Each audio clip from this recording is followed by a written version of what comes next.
নমস্কার বন্ধুরা, স্বাগত জানাই আপনাদের গল্পের আসরে। বাংলা সাহিত্যের গল্পের হীরকখনি থেকে তুলে আনা কিছু মণিমাণিক্যের সম্ভার নিয়ে তৈরি আমাদের গল্পের আসর। আমাদের আজকের গল্পটি লেখক সৌম্যপ্রকাশ আদকের কলমে একটি রোমহর্ষক ডিটেকটিভ থ্রিলার সাসপেন্স গল্প, যার নাম শৈল শহরের রহস্য। আপনারা পুরো গল্পটা শুনে কমেন্ট করে বলে যান কেমন লাগলো। তাহলে বেশি কথা না বলে শুরু করা যাক আমাদের আজকের নিবেদন। ক্রিং ক্রিং শব্দে টেলিফোনটা বেজে উঠল। বারান্দায় বসে চা পান করছিল ব্যোমকেশ। সে উঠে গেল টেলিফোনটা ধরার জন্য। টেলিফোনটা তুলতেই একটা গম্ভীর গলা ভেসে এলো। কমিশনার অফ কলকাতা পুলিশের গম্ভীর গলা পাওয়া গেল। হ্যালো, আমি কি মিস্টার ব্যোমকেশ বাবুর সাথে কথা বলছি? হ্যাঁ, আমি মিস্টার বক্সি। আমি কলকাতা পুলিশের কমিশনার সুকমল রায় বলছি। কি সৌভাগ্য, কমিশনার সাহেব স্বয়ং ফোন করছেন। ব্যাপার গুরুতর ব্যোমকেশ বাবু, আপনার সাহায্য প্রার্থনা করতেই আমি আজকে এই সময় ফোন করলাম। কি ব্যাপার বলুন তো কমিশনার সাহেব, জানতে কিন্তু বড় আগ্রহ হচ্ছে। সিকিম, হ্যাঁ সিকিম, যত কাণ্ড এখন ওই সিকিমে। স্যার একটু খুলে বলুন তো বিষয়টা। সিকিম মারফত বাংলা ও ভুটানের মধ্যে জঙ্গিদের একটা সংযোগ গড়ে উঠেছে। সাংঘাতিক ব্যাপার যে। ব্যাপার আরো জটিল ব্যোমকেশ বাবু। কিরকম কমিশনার সাহেব? এই জাল অনেক দূর অব্দি বিস্তৃত। বিদেশ থেকে নাকি অস্ত্র পাচার হয়ে এখানে আসছে, আবার বিদেশে চালান হচ্ছে এদেশি পুরাতাত্ত্বিক নানান নিদর্শন। পুলিশ কি পদক্ষেপ নিয়েছে? স্পেশাল ক্রাইম ব্রাঞ্চ নিয়মিত খোঁজ রাখছে ও তল্লাশি চালাচ্ছে, কিন্তু এখনো মাথার কোনো চিহ্ন পাওয়া যায়নি। কয়েকজন ছড়িয়ে ছিটিয়ে বিভিন্ন দিক থেকে ধরা পড়েছে, কিন্তু কেউই মুখ খোলেনি, বরং আত্মহত্যা করে নিয়েছে সায়ানাইড ক্যাপসুল খেয়ে।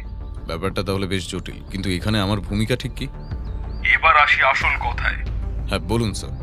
আমাদের সূত্র থেকে আমরা খবর পেয়েছি এই চক্রের মূল মাথা ফকির খানজামান এখন নাকি বাংলাতেই আছে।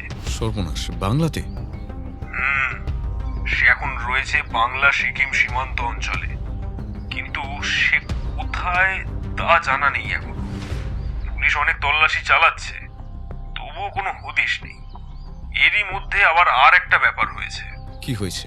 জঙ্গিদের সেলের কেউ একজন একটা রেডিও সিগন্যালে স্পেশাল ফোর্সের একজন অফিসারকে বার্তা দিয়েছে। Radio signal? হ্যাঁ, রেডিও সিগন্যাল, যে পোর্টেবল রেডিও ট্রান্সমিটারগুলো এখন পাওয়া যায় সেই জিনিসের মাধ্যমে। আমাদের এসব দিকে ওর ব্যবহার নেই সেভাবে, তবে বর্ডার অঞ্চলে দ্বিতীয় বিশ্বযুদ্ধের পরে থেকেই ওই যন্ত্রের ব্যবহার আছে। আচ্ছা বুঝলাম, তো কি সেই বার্তা? আজকে তো অক্টোবরের 22 তারিখ। বার্তাটা এসেছে গতকাল সকাল 10টায়। আমি আপনাকে মেসেজটা পড়ে শোনাচ্ছি। Be prepared corps, planning a blast on November 5th। কমিশনারকে থামিয়ে দিয়ে ব্যোমকেশ বলল, এক মিনিট, আপনাকে বাধা দিচ্ছি স্যার, কিন্তু কোনো জায়গায় কথা বলেনি ওরা? আরো একটা বাক্য আছে, তবে সেটা সাংকেতিক। হয়তো এটাই বিস্ফোরণ স্থলের হদিশ। আপনি বলতে থাকুন sir. A red name calls from one hill, a timeless hat from another. Both drown the mountains. Silence when footsteps gather together. One lives in daily chaos. One wakes louder on chosen days. Find the market where the crowd arrives before the sun finds the ways. বুঝলাম। দেখো, যেভাবেই হোক আমাদেরকে এই বিস্ফোরণ আটকাতে হবে। তাই কলকাতা পুলিশের সাহায্য চায় সিকিম সরকার। আমরাও সাহায্য করতে প্রস্তুত। আমাদের ব্যাকআপ ফোর্স হিসেবে প্রায় 100 জন পুলিশ আমরা ইতিমধ্যেই সিকিম সীমান্তে পাঠিয়েছি। আর স্পেশাল ইনভেস্টিগেশন দপ্তর থেকে থাকছেন অগ্নিশ্বর চৌধুরী নামের একজন অফিসার। আর এই অবস্থায় আপনাকে আমাদের সরকার ও পুলিশ দপ্তরের পক্ষ থেকে অনুরোধ, দয়া করে যদি আপনি আমাদের এই কেসে সাহায্য করেন তাহলে বাধিত হব। আরে আরে, আপনার এভাবে বলার দরকার নেই কমিশনার সাহেব। আমি দেশের একজন কর্তব্যপরায়ণ নাগরিক হিসেবে অবশ্যই আপনাদের অনুরোধ রাখবো, কিন্তু কবে যেতে হবে সেখানে আমাকে? আগামীকাল সন্ধ্যেতে ট্রেন। আপনার সাথে থাকবেন অফিসার অগ্নিশ্বর চৌধুরী। আর চিন্তার কারণ নেই ব্যোমকেশ বাবু, অজিত বাবুকেও আমরা চিনি, ওনাকেও আপনার সাথেই পাঠাবো। আমরা ওনারও টিকিটের ব্যবস্থা করেছি। অনেক ধন্যবাদ স্যার, কিন্তু আমার বন্ধুটির টিকিটের দরকার পড়বে না। সে এখানে নেই, সে তার পাবলিশার্সের দলের সঙ্গে বৃন্দাবন গেছে গত পরশু, ফিরবে প্রায় আরো দিন 15 পরে। আপনি কি আর কাউকে এই অপারেশনের সঙ্গে নিতে চান ব্যোমকেশ বাবু? না স্যার, অধিক সন্ন্যাসীতে গাজন নষ্ট করে লাভ নেই, আমরা দুজনেই ঠিক আছি। তথাস্তু, কোনো সমস্যা নেই। আপনি শুধু একবার আজকে বিকালের দিকে আমাদের হেডকোয়ার্টারে আসুন। যাবতীয় তথ্য কাগজপত্র সেখান থেকেই পাবেন। একটা ছোট মিটিং হবে, আমি থাকবো, অগ্নিশ্বর বাবু থাকবেন, আপনি থাকবেন, আর দেশের বিদেশ মন্ত্রকের একজন সদস্য থাকবেন। ঠিক আছে স্যার, তাই হবে। এখন তাহলে ডাকছি। টেলিফোনটা রেখে দিয়ে সোজা চলে গেল রান্নাঘরের দিকে। এই কি গো, কি হয়েছে? তোমাকে এতটা উত্তেজিত লাগছে কেন বলো তো? ব্যোমকেশ বৌঠানকে সবটা খুলে বলল। বৌঠানের মুখটা ভয়ে শুকনো হয়ে গেল। কিন্তু অবস্থা এমনই যে সেও ওকে বাধা দিতে পারবে না। জীবনের ঝুঁকি রয়েছে, কিন্তু কিছুই করার নেই। দেশের স্বার্থে ওকে যেতেই হবে। তবুও ব্যোমকেশ তাকে অভয় দেয় ও আশ্বাস দেয়। স্থির হলো আজকে রাতেই বৌঠান নিজের হাতে ওর ব্যাগপত্র গুছিয়ে দেবে। সব ঠিকঠাক থাকলে ব্যোমকেশ ফিরবে নভেম্বরের 7 তারিখ নাগাদ। শ্রোতা বন্ধুরা বুঝতেই পারছেন যে এই অভিযানে আমি অর্থাৎ অজিত বন্দ্যোপাধ্যায় আমার প্রাণপ্রিয় বন্ধুটির সঙ্গী হতে পারিনি। ব্যোমকেশ অভিযানে বেরোবার পূর্বরাত্রেই আমাকে টেলিগ্রামে সবটা জানায়। সে ঠিক করেছে বৌঠানকে সে তার দাদার বাড়িতে রেখে আসবে। আমাদের বাড়ির পাহারায় থাকবে পুঁটিরাম। আমার ফেরা নভেম্বরের 9 তারিখ। তাই পরিকল্পনা মতো ব্যোমকেশ বিকালে গেল পুলিশ হেডকোয়ার্টার্সে। সেখানে বৈঠকের পূর্বে তার এই যাত্রার বিশেষ সঙ্গী অগ্নিশ্বর বাবুর সঙ্গে পরিচয় হলো। লোকটির নামটা যতটা না গম্ভীর, মানুষটা ঠিক ততটাই রসিক ও সাহসী। হ্যালো ব্যোমকেশ বাবু, আপনার কত শত কীর্তির কথা যে অজিত বাবুর লেখায় পড়েছি তার ইয়ত্তা নেই। আমাদের প্রথম কোলাবোরেশন যে এমন একটা জীবন মরণের সুতোয় দাঁড়িয়ে হবে তা ভাবতেই কিরকম অবাক লাগছে মশাই। অগ্নিশ্বর বাবুর বয়স বছর 45 হবে, অর্থাৎ ভায়ার থেকে তিনি প্রায় বছর 8 বড়। আপনার মতো একজন অভিজ্ঞ অফিসারকে সঙ্গী হিসেবে পেয়ে আমিও অত্যন্ত খুশি অগ্নিশ্বর বাবু। আহ, অত বড় নামটা বারবার বলার কি দরকার বলো তো বাপু? শুধু অগ্নিদা বলে ডাকবে, ব্যাস, তাহলেই হবে। তবে তাই হোক অগ্নিদা, আপনি আমাকে শুধু ওই তুমি বলেই না হয় সম্বোধন করবেন, আমি তাতেই খুশি হব। এভাবেই এই অভিযানে পুলিশের 2 নায়কের মধ্যে আলাপচারিতা চলতে লাগলো। বৈঠক শেষে সরকারের পক্ষ থেকে ব্যোমকেশকে একটা রিভলভার ও তার উপযুক্ত 24টা গুলি এবং একটা কুঁকড়ি দেওয়া হলো, সাথে কেস সম্পর্কিত সব রকম তথ্য সংবলিত একটা ফাইল। বাড়ি ফিরে ব্যোমকেশ নিজের গোপন কিছু জিনিস গুছিয়ে নিল, আর সাথে নিতে ভুলল না তার নিজের রিভলভারটাও। পরের দিন সকালে সে বৌঠানকে নিয়ে এলো তার দাদার বাড়ি। সে নিজে বাড়ি থেকে শিয়ালদহ স্টেশনে যাওয়ার জন্য বের হলো সকাল 4:30 নাগাদ। 7টাতে ট্রেন, দার্জিলিং মেল, সোজা শিলিগুড়ি নামাবে কাল ভোরে। স্টেশনে অগ্নিদা ওর জন্য অপেক্ষা করছিল। ট্রেন ছাড়ার পরে দুজনে কেসটাকে নিয়ে আলোচনা পর্যালোচনা চালাতে লাগলো। অগ্নিদা ব্যোমকেশকে বললেন, ব্যোমকেশ, তুমি কি ধাঁধাটার মানে কিছু উদ্ধার করতে পারছো? দিনটা তো না হয় সকলের কাছেই পরিষ্কার। ওই টেরোরিস্টের দল আগামী 5ই নভেম্বর কোথাও হামলা চালাতে চায়, কিন্তু কোন জায়গায় সে আক্রমণটা হবে তা নিয়ে ওরা যে ধাঁধাটা বর্ণনা করেছে সেটাই খুব আশ্চর্যের। তুমি ঠিকই বলেছো অগ্নিদা, আর এদের সাহস এত বেড়ে গেছে আর অহংকার তো এমন চরম সীমায় পৌঁছেছে যে ওরা সরাসরি আমাদের বাংলা আর পুলিশি দপ্তরগুলোর দিকে চ্যালেঞ্জ ছুড়ে দিয়েছে। মানে ওরা নিশ্চিত যে আমরা ওদের সন্ধান কখনো পাবো না। ঠিকই বলছো ভাই, চলো আগে ওই ধাঁধাটা নিয়ে একটু মাথা ঘামানো যাক। তাই হোক। কি যেন ছিল ওটা? ওই তো, red name calls from one hill, a timeless heart from another, both drawn the mountain silence when footsteps gather together. এটাই ছিল প্রথম বাক্য। অর্থাৎ এটা যে পাহাড়ের বুকে কোনো একটা জায়গা সেটা স্পষ্ট। এবার খুঁজে বার করতে হবে সেটা কোন জায়গা, কারণ জঙ্গিদের আক্রমণের স্থলগুলি সাধারণত একটু লোকবহুল জায়গায় কিন্তু হয়ে থাকে। কিন্তু ভাই, সেরকম জায়গা তো কালিম্পং, দার্জিলিং আর সিকিম মিলে অনেক রয়েছে। তাহলে এমন অদ্ভুত ধাঁধা পাঠিয়ে রসিকতা করার মানেটা কি? রসিকতা নয়, আমাদের কিছু একটা ভাবতে ভুল হচ্ছে হয়তো। তুমি পরের বাক্যটা পড়ো তো দাদা। One lives in Delhi cause one wakes louder on chosen days. Find the market where the crowd arrives before the sun finds the ways. এই সংকেতে এই স্পষ্ট যে কোনো বড় বাজার বা ওই ধরনের এলাকার কথা বলা হচ্ছে এখানে। তার মানে এরপর আমাদের কাজ হবে কাল গন্তব্যে পৌঁছে পুলিশের কাছ থেকে জনবহুল এলাকার হদিশ চাওয়া, তাই তো? হ্যাঁ, ঠিক তাই। আমাদেরকে যেভাবেই হোক ওদের আটকাতে হবে, নাহলে অনেকগুলো নিষ্পাপ প্রাণ মুহূর্তে শেষ হয়ে যাবে। এখানে কেস রিপোর্টে লালবাজার যা কিছু লিখেছে তা থেকে আরেকটা বিষয় স্পষ্ট হয় যে এই জঙ্গিদের দল কিন্তু বেশ আধুনিক। ওরা রেডিও ট্রান্সমিটার ব্যবহার করে পুলিশ ও গোয়েন্দা বিভাগকে চ্যালেঞ্জ করেছে। ঠিক তাই, ওরা ধূর্ত আর সাংঘাতিক, কারো প্রাণের তোয়াক্কা ওরা করে না। সুতরাং আমাদের খুব সাবধানে স্টেপ নিতে হবে।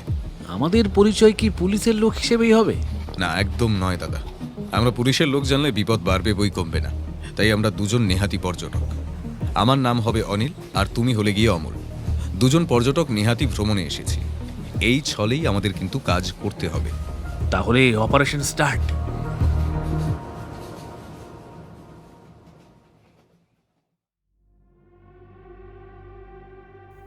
রাতে আর বিষয়টা নিয়ে ওদের বিশেষ কথা হলো না।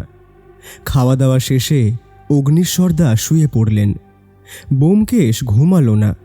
ও এখানে আসার আগে লাইব্রেরি থেকে দার্জিলিং আর সিকিম নিয়ে কটা বই এনেছে, সেগুলোই পড়তে লাগলো। ওর এটা বরাবরের স্বভাব। কোথাও নতুন জায়গায় কেস সলভে গেলে ও জায়গাটাকে আগে ভালো করে জেনে নিতে চায়। ওদের দুজনের সিটই লোয়ার বার্থে, ওই অংশের বাকি বার্থ খালি। ওদের কামরায় আর মাত্র একটি পর্যটকই আছে, তাকে ওরা কেউই ভালো করে দেখেনি। তার সিট শৌচালয়ের আগেই। বস্তুত তাকে নিয়ে সাবধানতা অবলম্বন করার প্রয়োজন বোধ করেনি তারা। তখন ঘড়িতে মাঝরাত। ব্যোমকেশও আলো নিভিয়েছে ঘুমাবে বলে। এমন সময় তার চোখ পড়ল একটা অদ্ভুত দৃশ্যর দিকে। ওই লোকটা, হ্যাঁ সেই তৃতীয় ব্যক্তিটি। ও যে জেগে আছে তখনও সেটাও বুঝতে পারেনি। ব্যোমকেশ অপেক্ষা করছে লোকটা কি করে তা দেখার জন্যে, কিন্তু লোকটা কিছুই করল না। শুধু মিনিট কয়েক ওদের দুজনকে ভালো করে দেখল, তারপর আবার নিজের সিটে ফিরে গেল।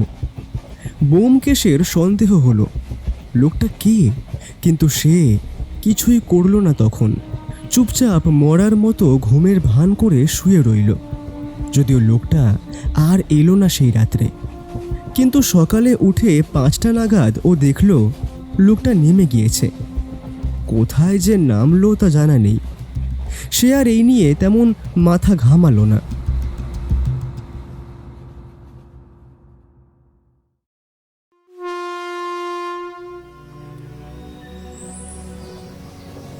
পাহাড়ি অঞ্চলের আঁকা বাঁকা পথে ট্রেন এগিয়ে চলেছে। ভোরের কুয়াশা এখনো পাহাড়ের ঢালে নরম চাদরের মতো লেগে আছে। হঠাৎ দূরের দিগন্তে সোনালি আলো ফুটে উঠতে শুরু করলো। সূর্য ধীরে ধীরে উঠছে।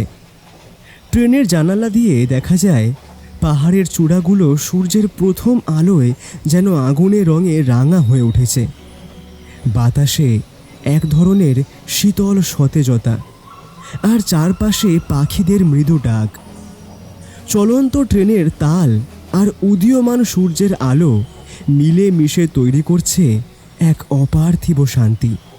যেন প্রকৃতি সেই মুহূর্তে নিজের দরজা খুলে দিয়েছে পথিকের জন্য।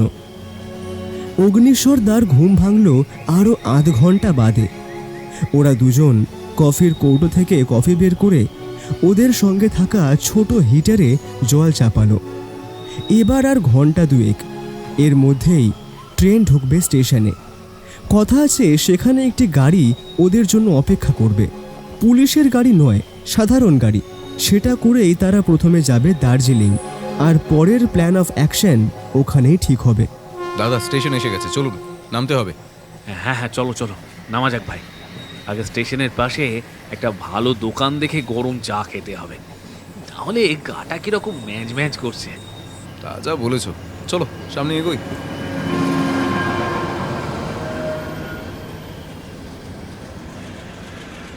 ওই দোকানটায় দাঁড়াই, চল।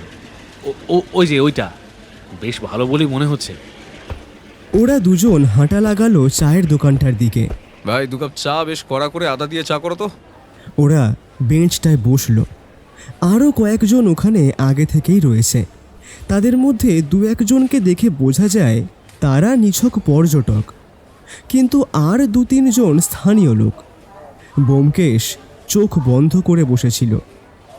হঠাৎ তার কানে এলো কয়েকটা কথা। क्या रे मधु भाई, খবর कुछ শুনেছো নাকি? কালকে উত্তর দার্জিলিং মেলের পাশে একটা বোম ফাটিয়ে গেছে যে। এইটুকু শুনেই ব্যোমকেশ অগ্নিদার দিকে মুখ ফেরালো। ওনার কানও সজাগ। এই যে ভাইয়া, কি হয়েছে গো? কোথায় বোমা ফেটেছে? হ্যাঁ গো বাবু, কাল অনেক রাতে বোমা ফেটেছে মেলের কাছে। ওই জায়গাটায় বেশি কেউ ছিল না, उसी के लिए ज्यादा कोई মরে নাই। ওই 2জন পুলিশের আদমি টহল দিচ্ছিল, ওরাই মরেছে। তুমি কি করে খবর পেলে? আমার ভাই রঘু ওখানেই থাকে, সে আজ ভোরে আমারে টেলিফোন করলো, সেই বলল সব। কথাগুলো শুনে ওদের দুজনেরই মুখ গম্ভীর হয়ে গেল। আসতে না আসতেই দুঃসংবাদ। আর সময় নষ্ট করা ঠিক হবে না ব্যোমকেশ ভাই, চলো গাড়িটা খুঁজে তাতে করে রওনা দেওয়া যাক। ঠিক বলেছো, চলো এগোই।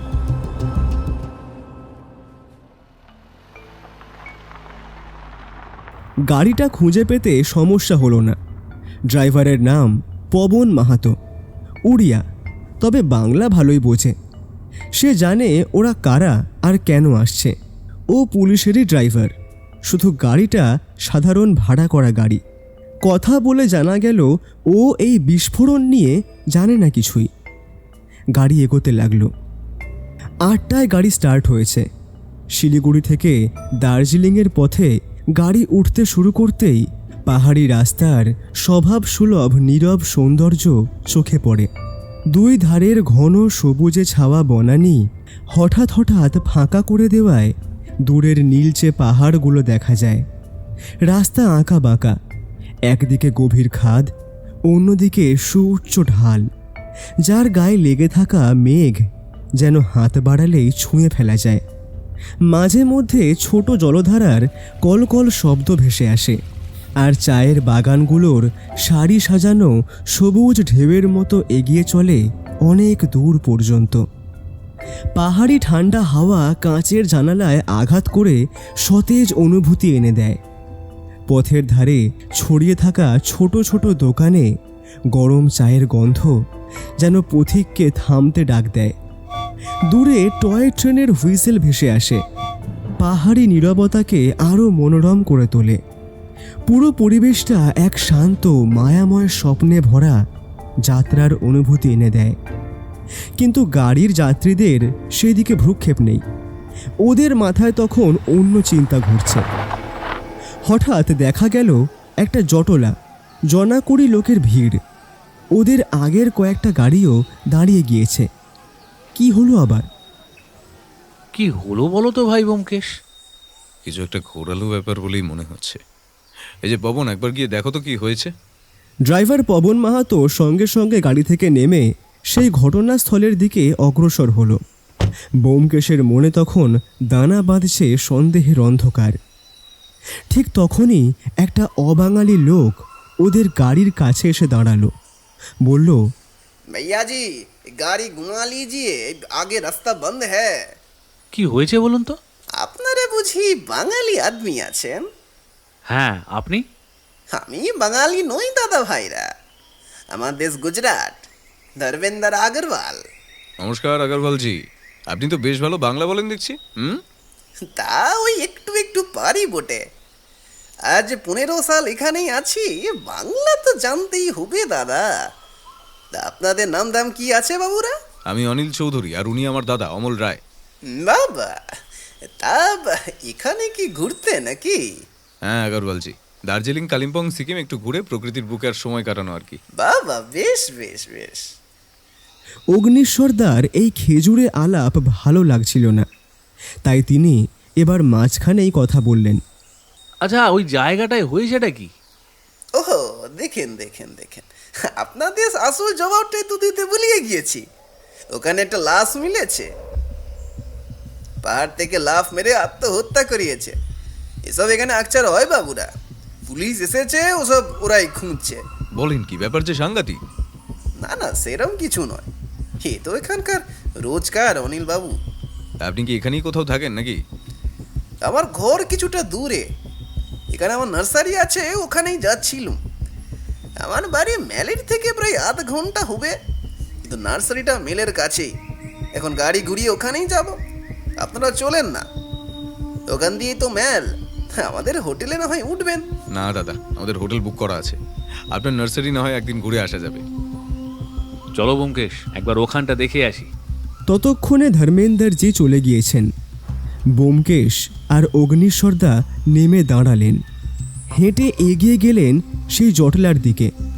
অগ্নিতার চোখে পড়ল আগরওয়ালজির নিজের গাড়ি থেকে ওদের দিকেই তাকিয়ে আছেন। হয়তো পুলিশের সঙ্গে আগ বাড়িয়ে কথা বলতে যাচ্ছি দেখে অবাক হচ্ছেন। মিনিট দুয়েক হেঁটেই লাশের কাছে পৌঁছল ওরা।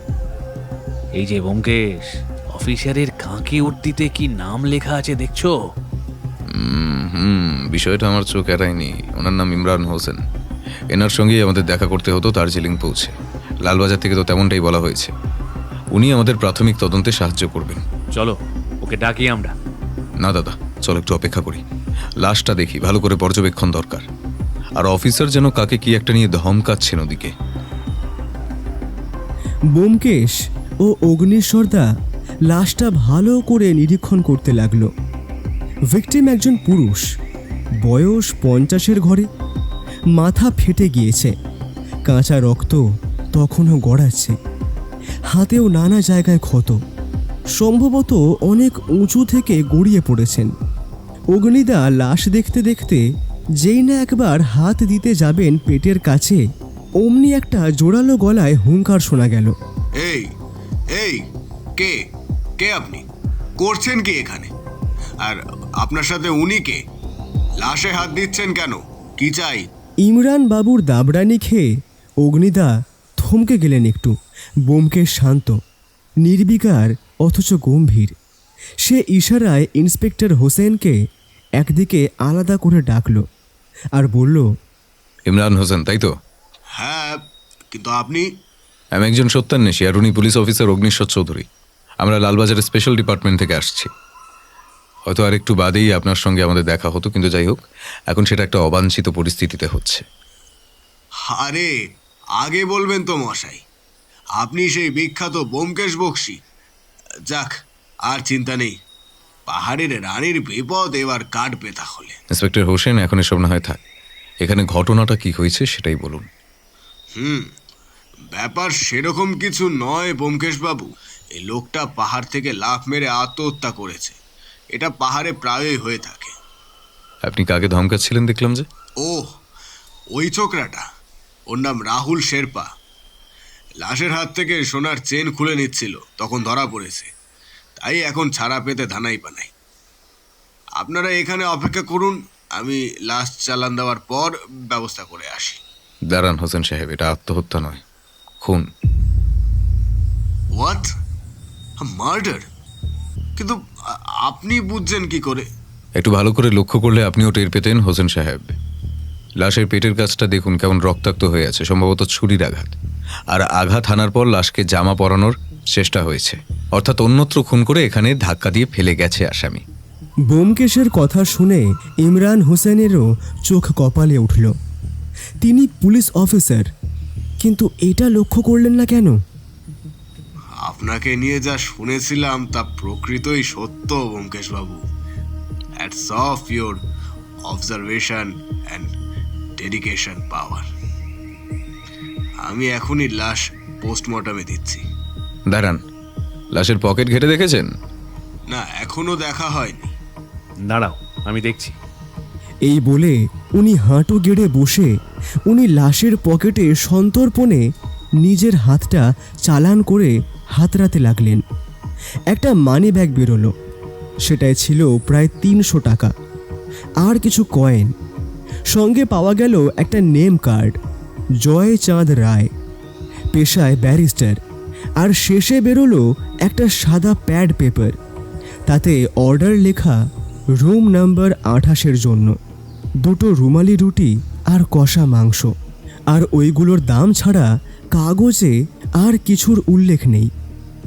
হোসেন সাহেব, এখানকার হোটেলগুলোতে অবিলম্বে খোঁজ পাঠানোর ব্যবস্থা করুন, লোকটার ছবি আর পরিচয় দিয়ে। কোনো খবর পেলে আমায় জানাবেন। আমরা মাউন্টেন ভিউ রিসর্টে উঠেছি।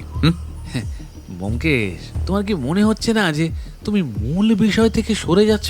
আমি একজন সত্যান্বেষী অগ্নিদা, আসল সত্যি জানাই আমার কাজ। একটা অন্য কাজে আমরা এখানে এসেছি ভাই, সেটা বেশি গুরুত্বপূর্ণ নয় কি? যেখানে দেখিবে ছাই ওরাইয়া দেখো তাই, পাইলেও পাইতে পারো অমূল্য রতন। অগ্নিদা আর উত্তর দিল না। বোঝা গেল সে বিরক্ত হচ্ছে। ইতিমধ্যে হোসেন সাহেব লাশ গাড়িতে তুলে পোস্টমর্টমে পাঠাতে উদ্যত হয়েছেন। তখন হঠাৎ একটা বছর 20-র যুবতী মেয়ে ব্যোমকেশের পায়ে কাঁদতে কাঁদতে লুটিয়ে পড়ল। আমার বাবাকে বাঁচান সাহেব, বাবার ভুল হয়ে গেছে, ও আর এই কাজ কোনো দিন করবে না। এই এই কি হলো? এমা এমা এমা, তুমি পা ধরছো কেন? আগে ওঠো ওঠো, উঠে দাঁড়াও, তারপর সব শুনছি। হ্যাঁ। একইভাবে কাঁদতে কাঁদতে মেয়েটা উঠে দাঁড়ালো, বলল, বাবার ব্যবসা কদিন ভালো যাচ্ছে না দাদা ভাই, পয়সার টান বাড়িতে। আমি আর বাবা থাকি, তাও হাত পেটা।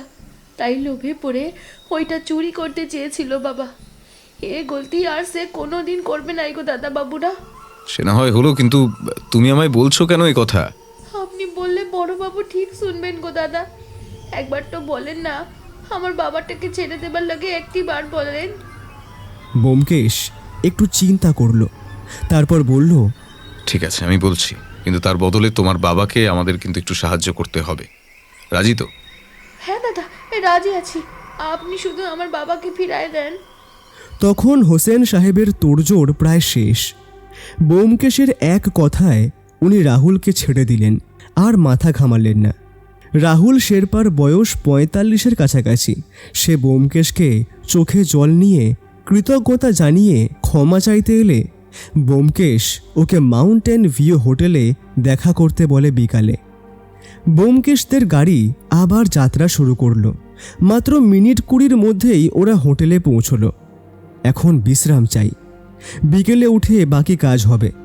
রাত্রের ট্রেন জার্নির ধকল নিরাময় করতে এখন সুনিদ্রার দরকার।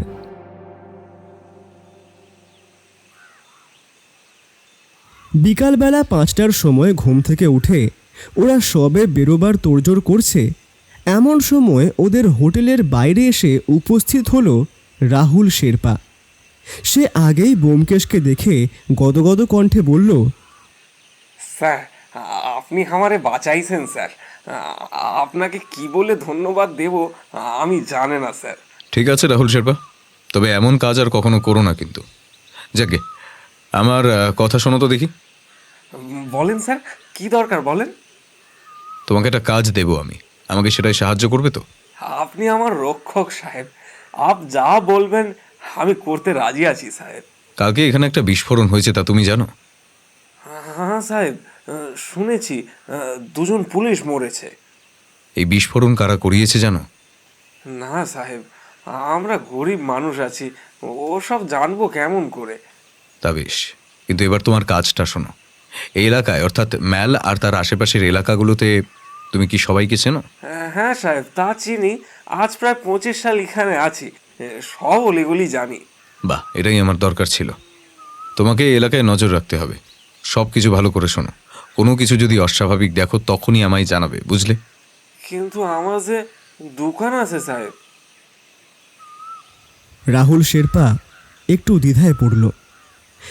এদিকে অগ্নিশ্বরদা কিছুই বুঝতে পারছেন না যে ব্যোমকেশ কি করতে চাইছে।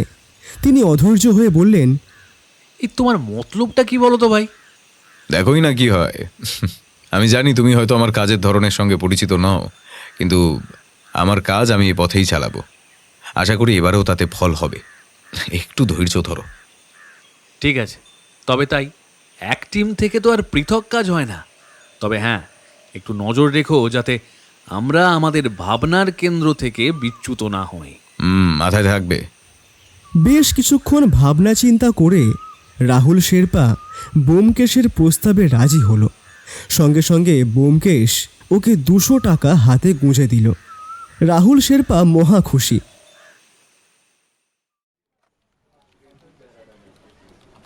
ওরা দুজন এবার রওনা দিল থানার উদ্দেশ্যে। থানায় পৌঁছাতেই ওরা দেখল বড়বাবু মানে ইমরান বাবু নেই। তিনি কোথায় গিয়েছেন তা বাকি স্টাফরা ঠিকমতো জানে না। প্রায় আধ ঘন্টা পরে হুসেন সাহেব ফিরলেন, হাতে এক গোছা কাগজ। আরে ব্যোমকেশ বাবু, আপনারা এখানে? যাক, ভালোই হলো। আমি হয়তো আপনাদের কাছে যেতাম। কেন, কোনো বিশেষ খবর? পোস্টমর্টম রিপোর্ট এসেছে? আপনি ঠিকই ধরেছেন ব্যোমকেশ বাবু, রিপোর্ট এসেছে। কিন্তু যা এসেছে তা দেখে গাওয়া শিউরে উঠেছে আমার। হোসেন সাহেব, একটু খুলে বলুন বিষয়টা। লোকটার 2টো কিডনি চুরি করা হয়েছে, সাথে চোখের কর্নিয়া আর লিভার। ব্যাপারটা মোটেই ভালো ঠেকছে না মশাই। Organ trafficking. আমিও তো ধরতে পারছি না, কিন্তু আমার নিজের উপর একটু রাগও হচ্ছে। আসলে এরকম আরো 3-4টে লাশ পাওয়া গিয়েছিল শেষ 2 মাসের মধ্যে। সেগুলো নেহাত আত্মহত্যা ভেবে আমি আর পোস্টমর্টম করাইনি। আমার সন্দেহ যে ওইগুলো হয়তো এরকমই কোনো কেস ছিল। সে কি, পোস্টমর্টম করেননি? আমাদের কলকাতা পুলিশ তো যে কোনো আনন্যাচারাল ডেথেই তদন্ত, পোস্টমর্টম এগুলো করায়। আই এম এক্সট্রিমলি সরি, আমারই গলতি হয়েছে এখানে। যেটা হয়ে গেছে সেটা নিয়ে আর ভাবা এখন বৃথা হোসেন সাহেব। তার চেয়ে বরং এখনকার ঘটনায় মূল মনোযোগ স্থির করা যাক। ঠিক তাই, সেটাতেই ভালো হবে। আমি যে বিষয়গুলো খোঁজ নিতে বলেছিলাম সেগুলো কি কিছু জানা গেছে?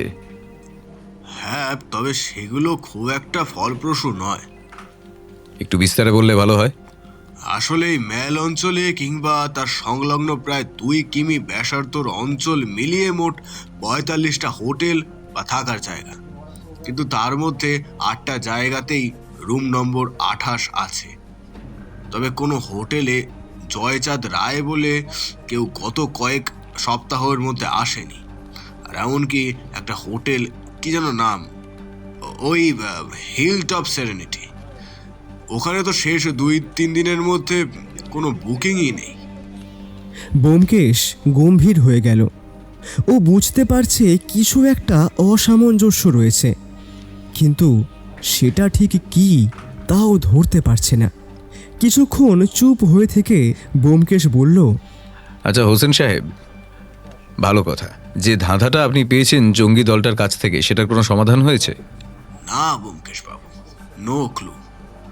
তবে একটা কোনো বাজার জাতীয় বড় জায়গা শিওর সে ব্যাপারে। আমারও তাই ধারণা। আমাকে দার্জিলিং আর সিকিমের কিছু বড় বাজারের নাম আর ঠিকানা জোগাড় করে দিতে পারবেন? হ্যাঁ হ্যাঁ, কেন পারবো না, এখনই দিচ্ছি। একজন সাব ইন্সপেক্টরকে ডেকে হোসেন সাহেব তালিকা প্রস্তুত করলেন। ব্যোমকেশ সেটা নিয়ে নিল, তারপর বলল, এখন আমরা চলি হোসেন সাহেব, আবারও আসবো প্রয়োজনে। এটা নিয়ে কিন্তু ভাবা দরকার, আর আপনিও অন্য কোনো খবর পেলে কিন্তু জানাবেন। আমাদের ইন্টেলিজেন্স ডিপার্টমেন্ট ওই 3 রাত মাথা খাটাচ্ছে স্যার জঙ্গিদের সোর্সটা বের করতে। তবে এখনো নো ক্লু। তবে ট্রান্সমিটারের সিগন্যাল ধরা যাচ্ছে না, মনে হয় ওরা দামি বিদেশি ট্রান্সমিটার ব্যবহার করে। আপনারাও চেষ্টা চালিয়ে যান, আমরাও দেখছি। কেউই হার মানব না, এটা ন্যাশনাল ডিউটি।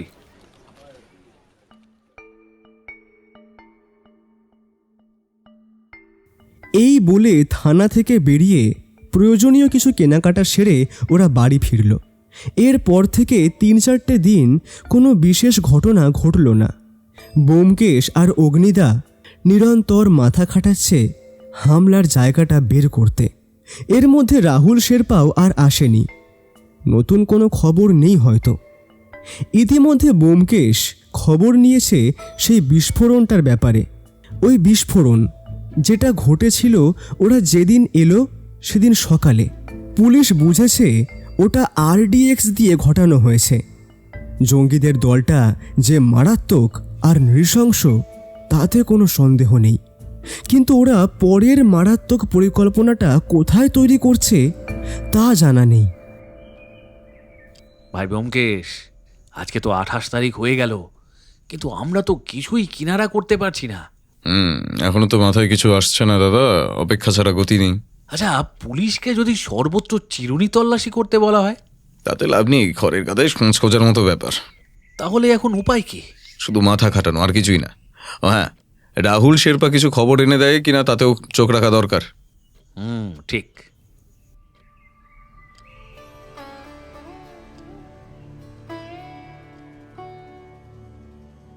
দার্জিলিং পাহাড়ের ঠান্ডা আবহাওয়া এমনই এক অনুভূতি এনে দেয় যা প্রথম মুহূর্তেই মনকে থমকে যেতে বাধ্য করে। শহর থেকে পাহাড়ের দিকে উঠতে উঠতে বাতাস বদলে যায়, আর সেই পরিবর্তনের মাঝেই পাওয়া যায় এক আশ্চর্য সতেজতা। পাহাড়ের রাস্তায় গাড়ির জানালা খুললে যে ঠান্ডা হাওয়া মুখে লাগে তা যেন মনকে নতুন করে জাগিয়ে তোলে। দার্জিলিংয়ের সকাল বিশেষভাবে মনোরম।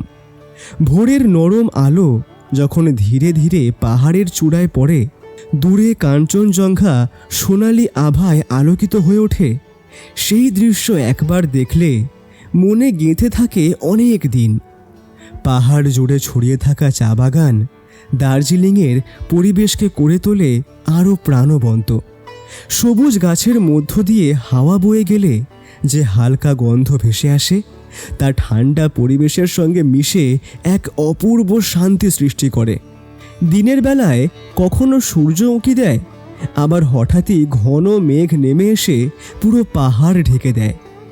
এই আলো ছায়ার খেলা দার্জিলিংকে করে তোলে এক রহস্যময় অথচ আকর্ষণীয় জায়গা।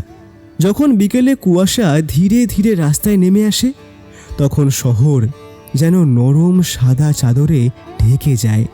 হাঁটতে থাকা মানুষজনকে দেখলে মনে হয় তারা কোনো কবিতার দৃশ্যের অংশ। ঠান্ডা আবহাওয়ার সঙ্গে পাহাড়ি ক্যাফেগুলোর উষ্ণতা বেশ মানিয়ে যায়। হাতে গরম কাপ, সামনে কুয়াশায় ভেজা রাস্তা, আর দূরে পাহাড়ের নীরবতা।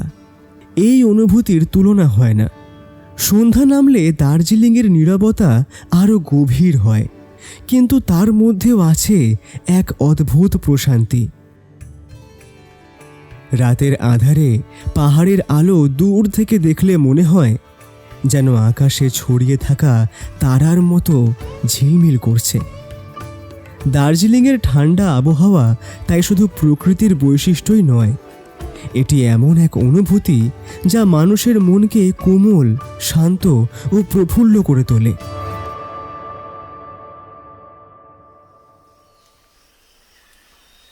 আজ 29 তারিখ। ব্যোমকেশ সকালে 1 কাপ গরম কফি নিয়ে একটা বই পড়ছিল। হঠাৎ তার চোখ আটকে গেল বইয়ের একটা পাতায়। অগ্নিদা এদিকে এসো, এই দেখো, মনে হচ্ছে একটা ক্লু পেয়েছি, তাড়াতাড়ি। কি বলছো? এখানে বসে বসে ক্লু? তাও আবার বই দেখে? হ্যাঁ, এই বই থেকেই পেয়েছি, দারুণ ক্লু। এই দেখো। কই দেখাও। এই দেখো, এখানে ডান দিকের পাতার শেষে, ওই যে 3য় লাইন শেষ থেকে, ওই দেখো। অগ্নিদা লাইনটা পড়লেন। তাতে লেখা, ঐতিহ্যশালী MG রোড বাজারের আদি নাম লাল বাজার। এটা রয়েছে গ্যাংটকে। হ্যাঁ, কিন্তু কি হবে এটা জেনে? দাদা বুঝলে না, দাদার শুরুতে বলা ছিল রেড শব্দটা, তার মানে ওরা লাল বাজার বোঝাতে চাইছে। এই বলে ব্যোমকেশ বইয়ের বাকি লেখাটা পড়তে শুরু করলো। গ্যাংটকের জনবহুল লালবাজার শহরের প্রাণকেন্দ্র, রং ও শব্দ, গন্ধ আর মানুষের ভিড়ে ভরপুর এক জীবন্ত বাজার। সকাল হতেই এখানে শুরু হয় ব্যস্ততা। পাহাড়ি রোদ নেমে আসার সঙ্গে সঙ্গে দোকানগুলো খুলতে থাকে আর বিভিন্ন দিক থেকে মানুষজন ভিড় জমায়। কেউ যাচ্ছে কাজে, কেউ আবার বাজার করতে এসেছে। লালবাজারের রাস্তাগুলো সরু হলেও যেন সবসময় শক্তিতে ভরা। এখানে স্থানীয় সবজির দোকান, তাজা ফল, পাহাড়ি মশলার প্যাকেট, তিব্বতি শুকনো খাবার, নোনতা চিজ, ঘরে বানানো আচার সবই মেলে। দোকানিরা হাসি মুখে ডাকে, দাম বলেন আর পর্যটকদের সঙ্গে কথা বলে পরিবেশকে আরও আনন্দময় করে তোলে। বাজারের গভীরে যেতে যেতে শোনা যায় দর কষাকষির শব্দ, আবার কোথাও কোনো দোকানে বাজছে নরম সিকিমিজ বা নেপালি গান। লালবাজারের একটি বিশেষ আকর্ষণ হলো এখানে পাওয়া যায় স্থানীয়দের দৈনন্দিন জীবনের ছোঁয়া। তাদের পোশাক, খাবার, ভাষা, ব্যবহার সবই যেন পাহাড়ি সংস্কৃতির বাস্তব ছবি তুলে ধরে। অনেক দোকানে মেলে মোমো, থুকপা, ফ্রাইড রাইসের মতো গরম খাবার, যা ঠান্ডা পাহাড়ি আবহাওয়ার সঙ্গে একদম মানানসই। খাবারের গন্ধ বাতাসে মিশে সবার মন আরও প্রফুল্ল করে। বিকেলের দিকে ভিড় বাড়ে আরও বেশি। স্কুল শেষে ছাত্রছাত্রী, অফিসের মানুষ, পর্যটক সবাই একসঙ্গে মিলে বাজারটাকে আরও জীবন্ত করে তোলে। আলো জ্বলে উঠলে লালবাজার যেন আরও রঙিন হয়ে ওঠে। চকচক করা দোকান, আলোয় আলোকিত ফলের স্টল আর মানুষের হাসির শব্দে ভরে যায় পুরো এলাকা। সত্যি বলতে গ্যাংটকের লালবাজার শুধু একটি বাজার নয়, এটি শহরের হৃদস্পন্দন। এখানে এসে বোঝা যায় পাহাড়ি মানুষের সহজ সরল জীবনযাপন, তাদের হাসি, তাদের ব্যস্ততা আর তাদের সংস্কৃতির উষ্ণতা। অর্থাৎ বুঝতে পারছো দাদা, জায়গাটা একটা বিস্ফোরণ ঘটানোর জন্য ওই জঙ্গিদের কাছে কতটা উপযুক্ত। সাংঘাতিক ব্যাপার। তাহলে তো ওখানে খোঁজ খবর চালাতে হয়। আমি আর একটু ভেবে নিয়ে হোসেন সাহেবকে ফোন করছি, ওনাকে নির্দেশগুলো দেব। বেলা প্রায় 10:30। ব্যোমকেশ টেলিফোন করল ইমরান হোসেন সাহেবকে। তাকে সব কথা বলল। ঠিক আছে ব্যোমকেশ বাবু, আমি আপনার কথা বুঝতে পেরেছি। আমি কালকে গ্যাংটকে ফোর্স পাঠাচ্ছি। আপনার কথা মতন আমি 5টা ফোর্স 5 জায়গায় পাঠাবো। প্রতিটা দলে থাকবে 6 জন করে লোক। একজন করে লোক এসআই, আরেকজন করে ইন্টেলিজেন্সের লোক থাকবে, সাথে থাকবে একজন করে বোম স্কোয়াডের লোক। আমি এখনই পরিকল্পনা করছি। সত্যি ধন্য আপনার জ্ঞান মশাই। ঠিক আছে হোসেন সাহেব, কোনো নতুন খবর পেলে আমাকে জানাবেন। আমি এদিকের পরিস্থিতি দেখছি।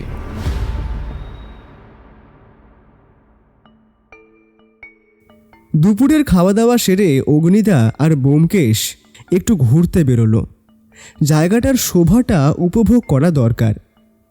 দার্জিলিংয়ের বিকেল যেন এক শান্ত স্নিগ্ধ কবিতা। পাহাড়ের ঢালে যখন সূর্যের নরম আলো পড়তে থাকে, তখন চা বাগানের সবুজ পাতা সোনালি আভায় জ্বলে ওঠে। হালকা ঠান্ডা হাওয়া মুখে লাগে, আর দূর পাহাড়ে ধীরে ধীরে নামতে থাকে কুয়াশা। শহরের রাস্তায় মানুষের ভিড় কমে গিয়ে চারপাশে তৈরি হয় এক গভীর নীরবতা। ছোট ক্যাফেগুলোতে গরম চায়ের সুবাস ভেসে আসে, আর পর্যটকেরা বসে থাকে পাহাড় দেখার নেশায়।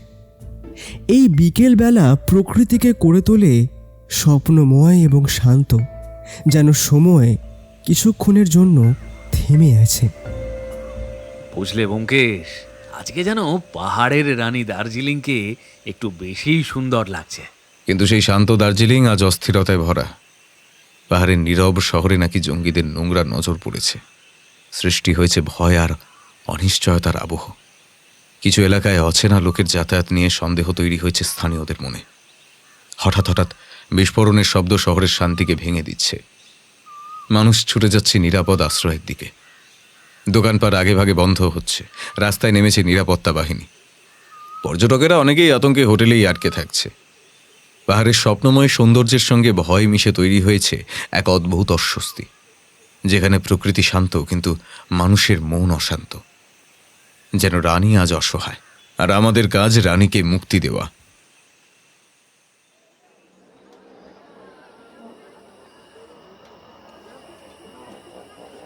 সন্ধেবেলা ওরা ম্যালের দোকানপাটগুলো ঘুরে দেখছিল। হঠাৎ একটা আওয়াজ ব্যোমকেশের কানে এলো। স্যার স্যার, এইদিকে দেখুন। ব্যোমকেশ সজাগ হয়ে উঠল। দেখল রাহুল শেরপা আসছে ওদের দিকেই, হন্তদন্ত হয়ে। কি হলো? নতুন কোনো খবর নাকি? উস্কো খুস্কো চুলে রাহুল শেরপা যেন ঝড়ের মতো ছুটে আসছে ব্যোমকেশের দিকে। চোখ দুটি ভয় আর উত্তেজনায় অদ্ভুতভাবে জ্বলছে, আর কপাল বেয়ে ঘাম গড়িয়ে পড়ছে অবিরত। তার হাঁপ ধরা শ্বাসে বোঝা যায় অনেক দূর দৌড়ে এসেছে, কিন্তু তাড়না এত প্রবল যে থামার ফুরসত নেই। জামার কলার এলোমেলো, হাঁটুগুলো কাঁপছে, তবে দৃষ্টিতে এক ধরনের মরিয়া সতর্কতা। ব্যোমকেশের সামনে এসে সে খানিকটা টলমল করে দাঁড়ায়, যেন মুহূর্তে ভেঙে পড়বে।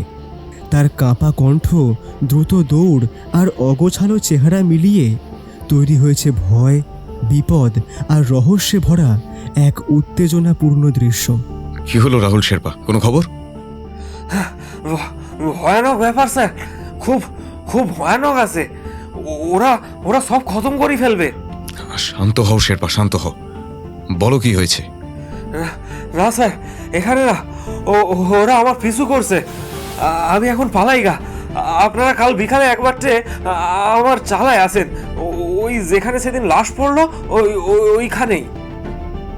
ব্যোমকেশকে আর কিছু বলার সুযোগ না দিয়েই সে অদৃশ্য হলো। এই ব্যাপারখানা কি বলো তো ব্যোমকেশ ভাই, লোকটা ওরকম করে চলে গেল, গন্ডগোল ঠেকছে। খুব সম্ভবত রাহুল শেরপা খুব গোপন কিছু একটা জেনে ফেলেছে, আর যারা এই গোপন কাজটার সঙ্গে জড়িত তারা সেটা টের পেয়েছে আর ওর পিছু নিয়ে এখানে এসেছে। আর আমি বলবো ভালোই বুদ্ধি করেছে রাহুল শেরপা। এখানে সব কথা বলতে গেলে হয়তো আখেরে আমাদেরই মুশকিল বাড়ত, কিন্তু রহস্য যে ক্রমাগত জটিল হচ্ছে তাতে সন্দেহ নেই। জঙ্গিদের দলের মাস্টার মাইন্ড যে সত্যি পাকা খেলোয়াড় তা হাড়ে হাড়ে টের পাচ্ছি ভাই। চলো অগ্নিদা, এগোনো যাক। আর দু একটা জিনিস নেওয়ার আছে, নিয়ে হোটেলে ফিরতে হবে।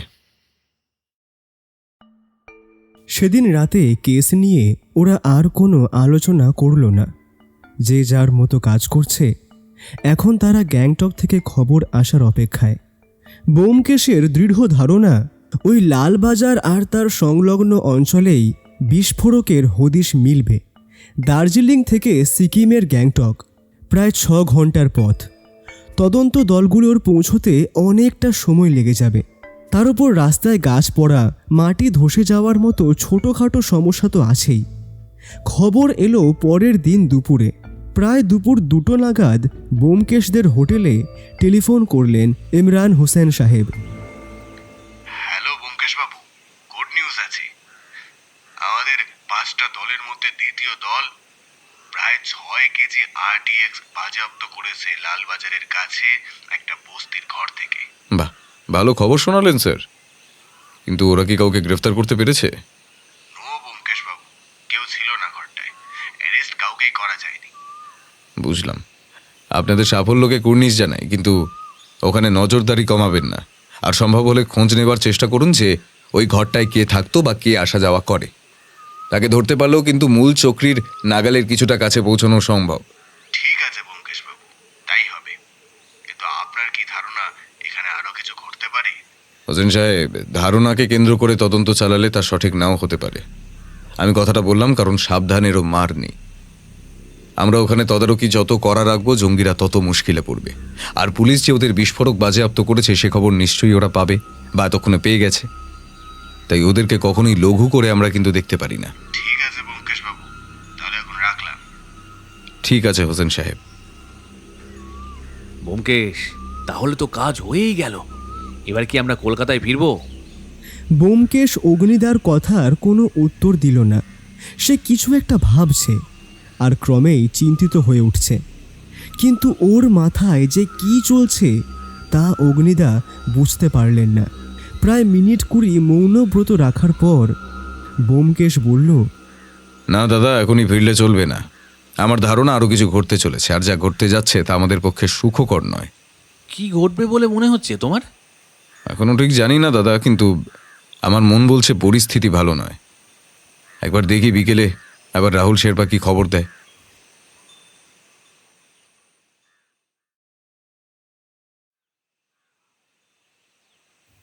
ব্যোমকেশ স্নানে গিয়েছে। অগ্নিদা স্নান সেরে বসে আছেন বারান্দার রোদে। বেশ আরামদায়ক। আজকে অনেকটা দেরি হয়ে গিয়েছে, প্রায় 3টে বাজে। হঠাৎ কে ঘরের কলিং বেল বাজালো। অসময়ে আবার কে এলো? অগ্নিদা একটু বিরক্তি নিয়েই দরজা খুলতে গেলেন। দরজা খুলতেই দেখলেন হোটেলেরই একটি ছেলে দাঁড়িয়ে। তাকে উনি নিচে কাজ করতে দেখেছেন আগে। ছেলেটা ওনার হাতে একটা চিঠি দিল, বলল একটা লাল জামা করে লোক এসে দিয়ে গিয়েছে ব্যোমকেশ বাবুকে দেওয়ার জন্য। আর কিছু না বলেই সে চলে গেল। অগ্নিদা খুললেন চিঠিটা। তাতে লেখা, don't interfere in this case, cancel all your plans and move away, last warning, if you don't follow it may cost lives. হ্যাঁ, একটা হুমকির চিঠি। অগ্নিদা রীতিমতো ভয় পাচ্ছেন। ব্যোমকেশ বেরোতেই ওর হাতে চিঠিটা দিলেন অগ্নিদা। সেটাও মন দিয়ে পড়ল। তারপর মৃদু হাসল আর বলল, ভয় পাওয়ার কিছু নেই দাদা, তুমি নিশ্চিন্ত হয়ে থাকো। এরকম হুমকি কাপুরুষরা দেয়, আর এতে পিছু হটার মানুষ কিন্তু আমি নই। আমাদের তদন্ত ঠিক পথেই এগোচ্ছে, এটা তার প্রমাণ। আর আরও কিছু যে ঘটতে চলেছে, এটা তারই প্রমাণ। চলো দাদা, খাওয়া দাওয়া সেরে নি। আবার 4:30 নাগাদ বেরিয়ে রাহুল শেরপার আস্তানায় যেতে হবে। ও কি খবর পেয়েছে সেটা জানা খুব জরুরি। 4:45 নাগাদ ওরা হোটেলের থেকে বাইরে পা রাখল। একটা ট্যাক্সিকে আগেই বলে রেখেছিল ব্যোমকেশ। সেটা হোটেলের পাশে সময় মতো এসে দাঁড়িয়েছে। ট্যাক্সি করে ওদের উল্লিখিত জায়গায় পৌঁছতে লাগলো মাত্র 15-20 মিনিট। কিন্তু এ কি, রাহুল শেরপার ডেরায় এত ভিড় কেন? কি ঘটেছে?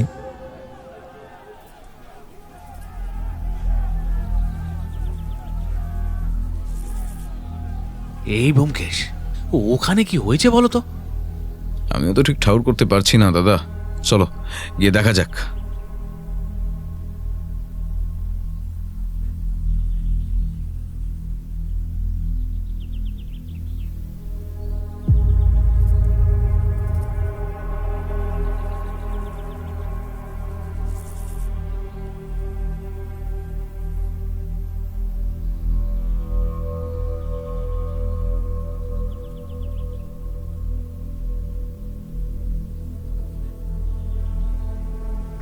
এসব কখন হলো মা?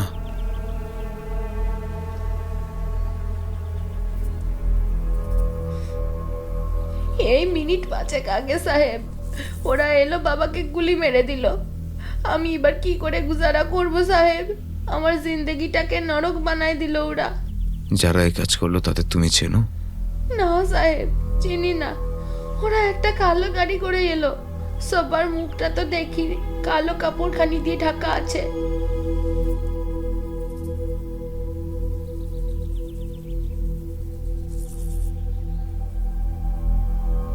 এই কাগজ, এতে আবার কি লেখা দেখি তো।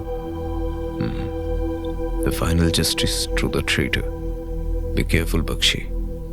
মানে বিশ্বাসঘাতকের উপযুক্ত শাস্তি, সাবধান হও বক্সি।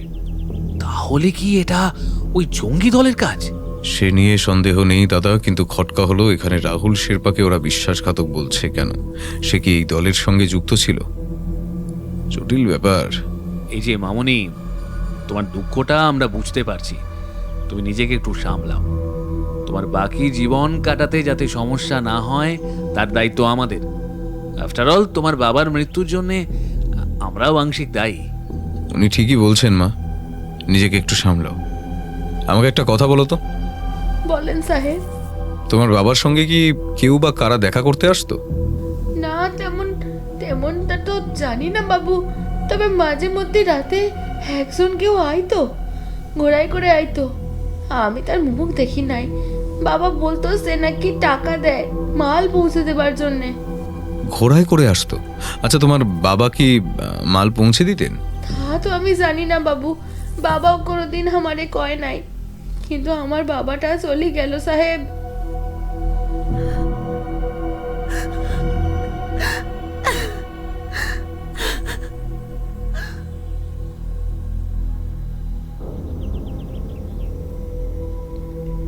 জানো সাহেব, আজ বাবা আপনারে কিছু বলতো, কিন্তু তার হলো না। এমনকি মরার আগের মুহূর্তখানেও সে বিড়বিড় করে চলে গেল। জানি না, সেই জন্যই তো এখানে আসা। কিন্তু তোমার বাবার মৃত্যুর ঠিক আগে কি বলেছিলেন তা মনে আছে? বা তুমি কি তা বুঝতে পেরেছিলে? সব কথা জট পাকে যাইছিল সাহেব, কিন্তু একটু বুঝতে পারছিলাম। কি সেই কথা? ঘোড়েওয়ালে বাবু, আর তারপর মনে হলো যেন কইলেন ফার্ম, তারপরে সব শেষ। ব্যোমকেশের মনে তখন অনেকগুলো প্রশ্ন। এর মধ্যেই হোসেন সাহেব এলেন। লাশ পোস্টমর্টমের জন্য চালান করলেন। আমাদেরকে আজকে দুপুরে হুমকি দিয়ে সতর্ক করতে চেয়েছিল ওরা, কিন্তু সেখানে যে প্রাণনাশের আশঙ্কা আমরা ছাড়াও বাকিদেরও হতে পারে সেটা ভাবিনি। আমারই ভুল। নিশ্চয়ই আমার বাড়ি থেকে বেরোবার সময় পর্যন্ত কেউ আমাদের হোটেলের উপর নজর রাখছিল। আমরা বেরোনো মাত্রই এই রাহুল শেরপাকে হত্যার নির্দেশ দেয় সে। কিন্তু এত তাড়াতাড়ি খবর পেল কি করে? দাদা ভুলে যাচ্ছ কেন? Radio transmitter. সব কাজকর্ম মিটিয়ে বাড়ি ফিরতে রাত 11টা বাজল। রাহুল শেরপার মেয়ে এখন থানার এক লেডি কনস্টেবলের বাড়িতে থাকবে। মনে অনেক দ্বিধা আর প্রশ্ন নিয়ে ওরা বিছানায় শুল, কিন্তু ঘুম সহজে এলো না। পরদিন সকালে হাঁটতে বের হলো ব্যোমকেশ। Morning walk. অগ্নিদা ঘুম থেকে ওঠেননি। উনি শুতে গিয়েছিলেন ভোর রাত্রে। সারা দিনের ধকলের পর এখন ঘুম না ভাঙাটাই স্বাভাবিক। হাঁটতে হাঁটতে কিছুক্ষণ পর সে ম্যালে পৌঁছল। সেখান থেকে আরও একটু এগিয়ে একটা বিশেষ বিখ্যাত ভিউ পয়েন্ট। সেখানে দাঁড়িয়ে সে মন ভালো করা সূর্যোদয় দেখল, কিন্তু তার মনে এখন গিজগিজ করছে অনেকগুলো প্রশ্ন। সে নিজের মনে মনে বলল, রাহুল শেরপা ঠিক কি বলতে চাইছিল? আর ঘোড়েওয়ালে বাবুর ফার্ম মানে? লালবাজার কি সত্যি জঙ্গিদের টার্গেট ছিল? যদি ওটাই টার্গেট হয়ে থাকে তাহলে অত কম আরডিএক্স কেন? নাকি অন্য কিছু রহস্য আছে? আর ওই অর্গান ট্রাফিকিং গ্যাংয়ের সঙ্গে কি এর কোনো যোগাযোগ আছে? এরকমই 7-5 ভাবছিল ব্যোমকেশ। হঠাৎ একটা ডাক, পরিচিত স্বর, ধর্মেন্দর আগরওয়াল। ওমা, উনি ঘোড়ায় চড়ে আসছেন। আরে আগরওয়ালজি, এত সকালে এখানে? হ্যাঁ, এই সকালটা একটু বেরোই আর কি বাবু। ফ্রেশ এয়ার যাকে বলে, আর মুসকুস হয়ে যায়। কেমন এনজয় করছেন আপনারা অনিল বাবু? আর আপনার সঙ্গী লোকটাকে তো দেখছি না। হ্যাঁ, মজা তো হচ্ছেই, সঙ্গে তো ভয়ও হয় মশাই। যেভাবে বিস্ফোরণ আর খুন হচ্ছে, কখন যে স্বর্গদর্শনে বেরোতে হবে তার ঠিক নেই। আপনি অমলদার কথা বললেন, উনি অলস প্রকৃতির মানুষ। এসব মর্নিং ওয়াকে ঘোর আপত্তি তার। আজকে বিকেলে কোনো পিলান টিলান আছে নাকি অনিল বাবু? না, সেরকম কিছু নেই, কিন্তু কেন বলুন তো? না হলে বলতাম আমার নার্সারি আর বাগানটা একটু ঘুরিয়ে যেতে। লেবু আর আপেলও আছে, সাথে নানান আরও গাছ। ছোট একটা বোটানিক্যাল গার্ডেন বললেও গলত বলা হইবে না। তবে ঠিক আছে, কিন্তু 4:30টার সময় আপনার গার্ডেনে দেখা হচ্ছে। আমরা দুজনেই আনন্দিত হব কিন্তু ওখানে গেলে। আগরওয়ালজি ঘোড়া ছুটিয়ে বিদায় নিলেন। ব্যোমকেশ আর একটু ঘোরাঘুরি করে একবার থানায় গেল। ইমরান সাহেব নেই। একজন এসআইকে ডেকে এসে বলল, এই যে মনোজ, একটা কাজ দিচ্ছি তোমায়। মনোজ এই থানাতেই পোস্টেড। তার বয়স 26-27, নতুন চাকরি। সে বেশ পটু, তাই ব্যোমকেশ ওকেই ধরল। হ্যাঁ বলেন নিখিলেশদা, কি করতে পারি? আজকে বিকেলের মধ্যে তুমি খোঁজ নিয়ে রেখো যে দার্জিলিং কালিম্পং এলাকায় কারা কারা ঘোড়া ব্যবহার করে। সে তো অনেকেই করে, কিন্তু তা আপনার কোন কাজে লাগবে দাদা? আমি আর একটু সহজ করে দিচ্ছি। ফার্ম হাউস আছে এমন কেউ যে ঘোড়া ব্যবহার করে, আর আমি দরকার ছাড়া কোনো কাজ করি না, তাই তথ্যটা আমায় জোগাড় করে দিলে ভালো হয়। কাজ হয়ে যাবে দাদা, বিকেলে এসো 6টা নাগাদ, লিস্ট পেয়ে যাবে। বেশ, তাহলে আমি এখন আসি। ব্যোমকেশ হোটেলে ফিরল। বৌঠানকে ওর দাদার বাড়িতে টেলিফোন করল, কিন্তু এখানকার জটিল পরিস্থিতির কোনো আভাস মাত্র সে দিল না। যদিও ও জানে বৌঠান চিন্তা করবেই, তাই শুধু শুধু তাকে আর কষ্ট দেওয়ার ইচ্ছে ওর নেই। সকাল থেকেই অগ্নিশ্বরদার শরীরটা ভালো নেই। ওকে ব্যোমকেশ সকালের সব ব্যাপার খুলে বলল। তিনি জানালেন বিকালে শরীর ভালো থাকলে তিনি অবশ্যই ব্যোমকেশের সঙ্গী হবেন। দাদা 4টে বাজে, ট্যাক্সিটা আসবে এবার। তুমি কি যাবে ওই গার্ডেন দেখতে? চলো, এখন একটু ভালোই আছি, ঘুরে আসি, তাহলে হয়তো আরও ভালো লাগবে। ওরা দুজন ট্যাক্সিতে উঠে যাত্রা শুরু করলো।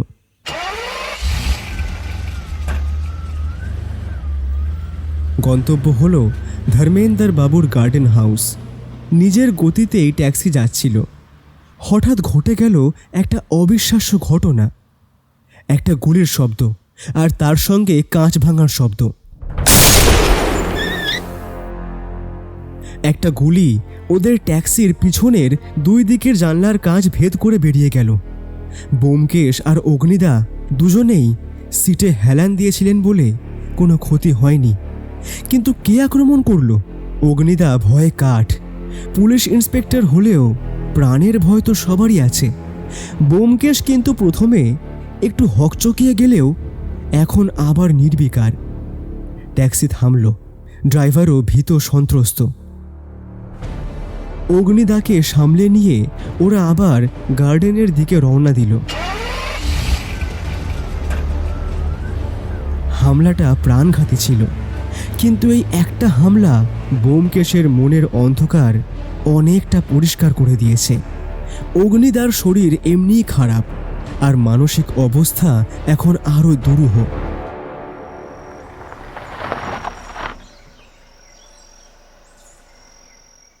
গার্ডেনে পৌঁছতেই দেখা গেল ধর্মেন্দ্রজি নিজে দাঁড়িয়ে মালিদের পরিচর্যা তদারকি করছেন। ওদের আসতে দেখে উনি এগিয়ে এলেন। আরে অমল বাবু, অনিল বাবু যে, আপনারা এসেছেন? বারে বাহ, সৌভাগ্য কি সৌভাগ্য। আসেন আসেন আসেন, এইদিকে আসেন। আপনার এই গার্ডেনটা তো সুবিশাল দেখছি। হ্যাঁ অনিল বাবু, ওই যে ওদিকে সব লেবু বাগান, আপনারা ওদিকটা যান, আমি যাচ্ছি। ওদের কামটা একটু বুঝিয়ে হুজিয়ে দিই, নাহলে মুসিবত। আমি আসছি, আপনারা এগান। আগরওয়ালজি এসে ব্যোমকেশদের সামনে দাঁড়িয়ে এক গাল হাসি দিয়ে বললেন, আমাদের নার্সারিতে যে কত রকম গাছ আছে বাবু, দেখে গেলে বুঝবেন। তিনি প্রথমেই তুলসী গাছ দেখালেন। ঘরের পবিত্রতা বাড়ায়, সর্দি কাশিতে দারুণ কাজ দেয়। পাশের অ্যালোভেরা পাতায় হাত বুলিয়ে বললেন, চামড়া ভালো রাখে, ছোটোখাটো পোড়া বা আঘাতে এর রসই ওষুধ। একটু দূরে থাকা লেবু গাছের দিকে ইশারা করে বললেন, পাতার গন্ধ মশা তাড়ায়, আর ফল তো ভিটামিনের খনি। তারপর ব্যোমকেশ আর অগ্নিদাকে নিয়ে গেলেন ফুলের শাড়ির দিকে। জবা, জুঁই, গাঁদা।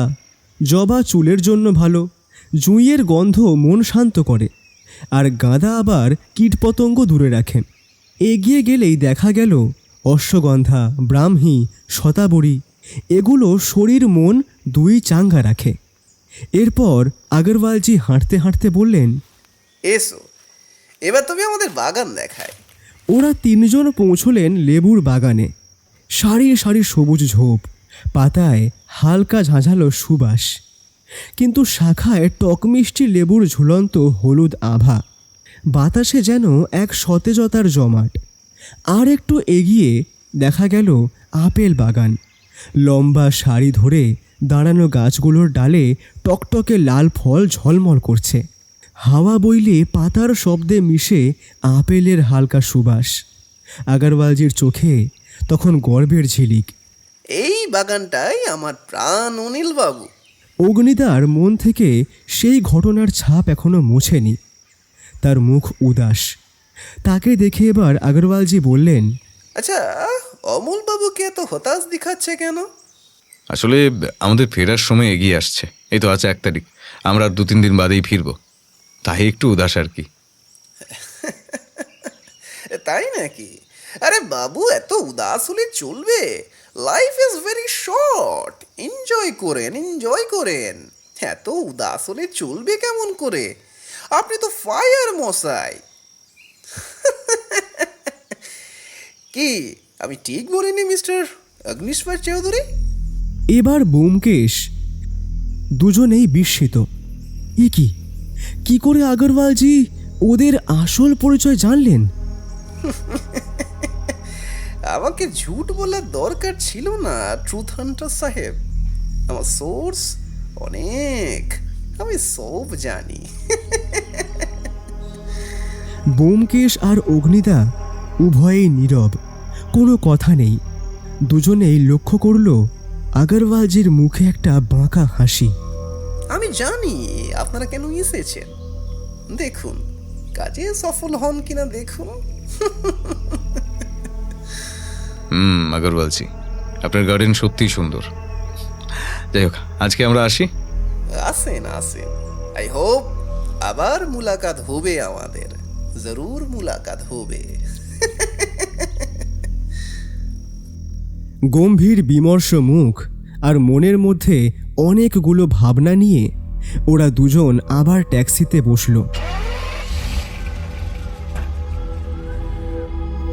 কারো মুখে কোনো কথা নেই। অগ্নিদার শরীর ভালো নয়, তাই ওকে হোটেলে নামিয়ে দিয়ে ব্যোমকেশ থানায় যাবে। ওর মাথায় একটা প্ল্যান এসেছে। সেটা জটিল, কিন্তু ঠিকভাবে সব সাজানো গেলে পালের গোদা হয়তো ধরা পড়বে। সেদিন ব্যোমকেশ অনেক রাতে হোটেলে ফিরল। সে জানে সে কিভাবে ঘুঁটি সাজিয়ে এসেছে। সব ঠিকঠাক হলে কালকে সকালেই সুখবরটা পাওয়া যাবে। সে নিজে এই অভিযানের অংশ নয় এখন। এটা জীবনের ঝুঁকি আর ন্যাশনাল সিকিউরিটির ব্যাপার। জীবনের ঝুঁকি নিতে ওর ভয় নেই, কিন্তু সিকিউরিটি ইস্যুর জন্য সে অপারেশনের দলে নেই। ঘড়িতে বাজে প্রায় রাত 12:30। অগ্নিদা ওষুধ খেয়ে অকাতরে ঘুমোচ্ছেন। উনি এখনও কিছুই জানেন না যে ব্যোমকেশ কি প্ল্যান করেছে আর কিভাবে করেছে। ব্যোমকেশের ঘুম এলো না। সে টেলিফোনের অপেক্ষায় অধীর আগ্রহে জেগেই রইল। দুটো ফোন আসবে, যথারীতি দুটোই আসার কথা ইন্সপেক্টর ইমরান হোসেনের কাছ থেকে। নিরন্তর অপেক্ষা, চিন্তা আর সিগারেটের ধোঁয়া ওড়ানো। আর কোনো কাজ নেই এখন। অনেক অপেক্ষার পর প্রথম টেলিফোনটা এলো রাত 3:05। আর দ্বিতীয় ফোনটা ভোরবেলা 4:30 সময়। দুটো ফোনেই সুখবর, অপারেশন সফল হয়েছে। অগ্নিদার ঘুম এখনো ভাঙেনি। ব্যোমকেশের এখন অনেক হালকা লাগছে। আপনারা ঠিকই ভাবছেন শ্রোতা বন্ধুরা, মূল আসামি গ্রেফতার হয়েছে। কিন্তু ঝড়ের গতিতে এমন সব হলো কি করে? জানতে তো ইচ্ছে হবেই, আর সেটাই স্বাভাবিক। ঠিক এই ইচ্ছেই দানা বেঁধেছিল অগ্নিদার মনে। সকালে উঠতেই ব্যোমকেশ তাকে দিল সুখবরটা। কিন্তু কেমন করে এক রাত্রে এত বড় অভিযান সফল হলো তা বলেনি। সে শুধু বলেছে, আর কয়েক ঘন্টার অপেক্ষা, তারপরেই সব জানতে পারবে দাদা। এটা ব্যোমকেশের বদ অভ্যাস। সে সবটা খুলে বলতে চায় না সহজে। সময় এলে তখন বলে। এবারে সময়টা এলো সেদিন বিকেলে। থানার বৈঠকখানায় বসে আছেন ইমরান হোসেন সাহেব, ব্যোমকেশ, অগ্নিদা, রাহুল শেরপার মেয়ে, এসআই মনোজ, আর টেলিফোনে যুক্ত রয়েছেন বিদেশ মন্ত্রী, স্বরাষ্ট্রমন্ত্রী, দিল্লি পুলিশের কমিশনার আর লালবাজারের শীর্ষকর্তা ও কমিশনার সুকোমল রায়। সকলেই আগ্রহী ব্যোমকেশের ডিডাকশন শুনতে। ব্যোমকেশ শুরু করলো। আমরা যে কাজের জন্য এখানে এসেছিলাম তা এখন সফল হয়েছে বলা চলে। আপনারা সকলেই সম্পূর্ণটা শুনতে আগ্রহী আমি জানি। আমি একদম গোড়া থেকে বলি। শিলিগুড়ি নেমেই খবর পেয়েছিলাম যে সেদিন ভোরে দার্জিলিংয়ে একটা বিস্ফোরণ হয়েছে। আমরা গাড়ি করে দার্জিলিংয়ের দিকে আসার সময় ঘটে আর একটা বিশেষ ঘটনা। রাস্তার উপর একটা মরদেহ পড়ে থাকতে দেখা যায় এবং পুলিশ সেটাকে প্রথমে আত্মহত্যা বলে মনে করে, কিন্তু আমি বুঝতে পারি যে বিষয়টা খুন, আত্মহত্যা নয়। ওই ঘটনার ফলে আমার সঙ্গে পরিচয় হয় রাহুল শেরপা বলে এক স্থানীয় ব্যক্তির। সে পুলিশের কাছে ধরা পড়েছিল মরদেহের হাত থেকে সোনার চেন খোলার অপরাধে। আমি পুলিশকে অনুরোধ করে তাকে ছেড়ে দিতে বলি। আমি তাকে কাজ লাগাতে চেয়েছিলাম আমার দরকারে। আসলে আমার অনেক ইনফর্মার আমার হয়ে কাজ করে, যারা আমাকে পারিপার্শ্বিক অঞ্চলের নানা খবর এনে দেয়। সেরকম একজন কাউকে আমার এখানেও দরকার ছিল। তা আমি বেছে নিই রাহুল শেরপাকে। পরে জানা গিয়েছিল যে ওই মৃতদেহ থেকে অঙ্গ পাচার করা হয়েছে। আমার প্রথম থেকেই মনে হচ্ছিল জঙ্গি দলটার সঙ্গে এই ঘটনার কোনো যোগাযোগ আছে কিনা। পরবর্তী ক্ষেত্রে অবশ্য সেই যোগাযোগ পাওয়া গিয়েছে। ইতিমধ্যে একদিন রাহুল শেরপা এসে আমায় জানায় যে তার আমাকে কিছু খুব গুরুত্বপূর্ণ বলার আছে। আমি যেন পরের দিন বিকেলে ওর বাড়িতে দেখা করি। সেই মতো আমি রাজি হয়ে গিয়েছিলাম। দেখা করতে যাওয়ার দিন দুপুরে আমাকে একটা সাবধানবাণী হিসেবে চিঠি পাঠানো হয়। আমি সেটা তোয়াক্কা না করে ওর বাড়ির দিকে রওনা হয়ে যাই। কিন্তু সেখানে গিয়ে দেখতে পাই রাহুল শেরপা খুন হয়েছে। আমি বুঝতে পারি কেউ একজন আমাদের উপর নজর রাখছিল এবং আমরা যে ওর বাড়ির উদ্দেশ্যে যাওয়ার জন্য রওনা হয়েছি সে কথা রেডিও ট্রান্সমিটারে সে তার সঙ্গীদের জানিয়ে দেয় এবং ওরা রাহুলকে হত্যা করে যাতে সে আমাকে ওর গোপন কথাগুলো বলতে না পারে। এমনকি একটি চিঠিও তারা ফেলে যায় এবং তাতে লেখা বিশ্বাসঘাতকের শেষ বিচার। তখনই বুঝতে পারি রাহুল শেরপা কোনো না কোনোভাবে ওই জঙ্গি দলের সঙ্গে যুক্ত ছিল। তাই এর মধ্যে আর একটা খবর পেয়েছিলাম আমি। জঙ্গিদের হামলাস্থল হিসেবে আমরা চিহ্নিত করেছিলাম লালবাজার গ্যাংটক। সেখান থেকে অল্প পরিমাণে আরডিএক্স উদ্ধার হয়েছিল। তবে আমার মনে প্রশ্ন ছিল যে সত্যি লালবাজারই যদি সেই আক্রমণের জায়গা হয় তাহলে অত কম বিস্ফোরক কেন, নাকি আরও অন্য কোথাও বিস্ফোরক আছে? রাহুল শেরপা আবার মৃত্যুর আগে দুটো কথা বলে যায়, ঘোড়েওয়ালে আর ফার্ম। এই কথা দুটো বারবার ভাবার পর আমার মনে হয় এই সম্পূর্ণ ব্যাপারটার সঙ্গে এমন কেউ একজন যুক্ত যার নিজস্ব একটা ঘোড়া আছে আর একটা ফার্ম আছে। আমি এই থানার এসআই মনোজকে খোঁজ করতে বলি। রাহুলের মৃত্যুর পরের দিন সকালবেলা আমার সঙ্গে দেখা হয় ধর্মেন্দ্র আগরওয়ালের সঙ্গে। ইনি আমাদের পূর্ব পরিচিত। সেদিন রাস্তায় লাশ দেখতে যাওয়ার আগে ওনার সঙ্গে পরিচয় হয়েছিল, যদিও তাকে আমরা আমাদের আসল পরিচয় বলিনি। উনি নিজের পরিচয় দিয়েছিলেন একজন নার্সারির মালিক হিসেবে। তো সেদিন সকালে যখন ওনার সঙ্গে আবার দেখা হলো, সেদিন উনি একটি ঘোড়ায় চড়ে ঘুরতে বেরিয়েছিলেন। তখন আমার ওনার প্রতি কোনো সন্দেহ জাগেনি, কিন্তু আমার মূল ভাবনা পাল্টে গেল বিকেলবেলা। আমি আর অগ্নিশ্বর চৌধুরী যখন ট্যাক্সি করে ধর্মেন্দ্র বাবুর গার্ডেন দেখতে এসেছিলাম, তখন আমাদের ট্যাক্সির উপরে গুলি চলে। তখন আমি বুঝতে পারি যে এই ঘটনার সঙ্গে ওই ব্যক্তির সম্পূর্ণ যোগাযোগ রয়েছে, কারণ উনি ছাড়া আর কারোর জানার কথা নয় যে আমরা ট্যাক্সি করে ওই রাস্তা দিয়ে ওই জায়গাতে যাব। আবার ঠিক ওই সময় গার্ডেনে পৌঁছে আরও অবাক হয়ে যাই আমরা। সেখানে কথার ফাঁকে আগরওয়ালজি বলেন তিনি আমাদের আসল পরিচয় জানেন এবং আমরা কেন এসেছি তাও জানেন। তখন ওনার প্রতি সন্দেহ আমার আরও দৃঢ় হলো। ইন্সপেক্টর অগ্নিশ্বরকে হোটেলে নামিয়ে দিয়ে আমি আসি এখানকার এই থানায়। সেখানে এসে মনোযোগের কাছ থেকে আমি পাই ঘোড়া মালিকদের সেই লিস্ট, আর তার সঙ্গে ইমরান হোসেন সাহেব আমাকে খবর দেন যে ইন্টেলিজেন্স খবর পেয়েছে কাজটার সঙ্গে প্রাক্তন অ্যান্টি ন্যাশনাল ডাক্তার জুলফিকার করিম খাসনামা বলে এক ডাক্তার জড়িয়ে আছে। তখন আমার মনে একটা সন্দেহ জন্মালো। ডাক্তার আর অঙ্গপাচারকে তখন যুক্ত করা হচ্ছিল এক সুতোয়। আমি পুলিশদের খোঁজ নিতে বললাম যে ওই ধর্মেন্দ্র আগরওয়ালের নামে দার্জিলিং কালিম্পং এলাকায় কোনো ফার্ম হাউস আছে কিনা। ঘন্টা দুয়েকের মধ্যে পুলিশ খোঁজ করে জানালো ওনার একটা ফার্ম হাউস রয়েছে কালিম্পংয়ে। আমি নিজে কিছুটা বুঝতে পারলেও সম্পূর্ণ নিশ্চিত ছিলাম না যে ওই ফার্ম হাউসে রেড করে কিছু একটা পাওয়া যাবে, কিন্তু তাও আমি বলি ওই বিশেষ টিম যারা গ্যাংটকে কালিম্পংয়ে ছড়িয়ে রয়েছে তাদেরকে ওই ফার্ম হাউসের ঠিকানা দিয়ে রেড করতে, আর এখানে একটা স্পেশাল ফোর্স গঠন করে বলি হিলস্টপ সেরেনি হোটেলে রেড করতে। হ্যাঁ, এ নাম আমাদের সামনে আগেও এসেছে।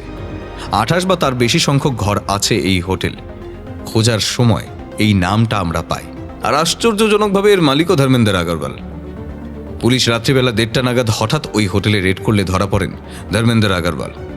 হোটেলে তার পোষা যে গুন্ডারা ছিল তাদের সঙ্গে পুলিশের কিছুক্ষণ গুলির যুদ্ধ চলে, কিন্তু শেষমেশ তারা হার মানতে বাধ্য হয়। আর এই আগরওয়ালের ব্যক্তিটি আর কেউ নয়, সেই দেশদ্রোহী ডাক্তার জুলফিকার করিম। দীর্ঘদিন এই অঞ্চলে তার ঘাঁটি গেড়েছে সে। নিজের এই নার্সারি আর ফার্ম হাউস ও হোটেল মিলিয়ে সে জঙ্গি গ্যাংকে চালনা করত। সে নিজে ডাক্তার হওয়ায় সহজেই ওই হোটেলে থাকতে আসা রোগীদের বেছে বেছে হত্যা করে অপারেশনের মাধ্যমে অঙ্গ পাচার করত। সেই অঙ্গগুলো পাচার করে যে মোটা অঙ্কের অর্থ পেত সেই দিয়ে দল চালাতো সে। এভাবেই প্রায় দীর্ঘ 15-16 বছর ধরে পাহাড়ের রানী, দার্জিলিং আর সিকিমের জুলফিকার তার সঙ্গী বাহিনীর শাখা প্রশাখা ছড়িয়ে দিয়েছে, আর নিজের পরিচয়টাকে এমনভাবেই তৈরি করেছে একজন সজ্জন মানুষ ও শৌখিন ব্যক্তি হিসেবে যে কেউই তাকে সহজে অসম্মান করবে না। সে নিজে পরিশ্রম করে এত বড় একটা সুন্দর হোটেল তৈরি করেছে, সঙ্গে আবার নানাবিধ গাছপালাপূর্ণ বাগান আর নার্সারি শোভা সত্যিই মনোমুগ্ধ করে।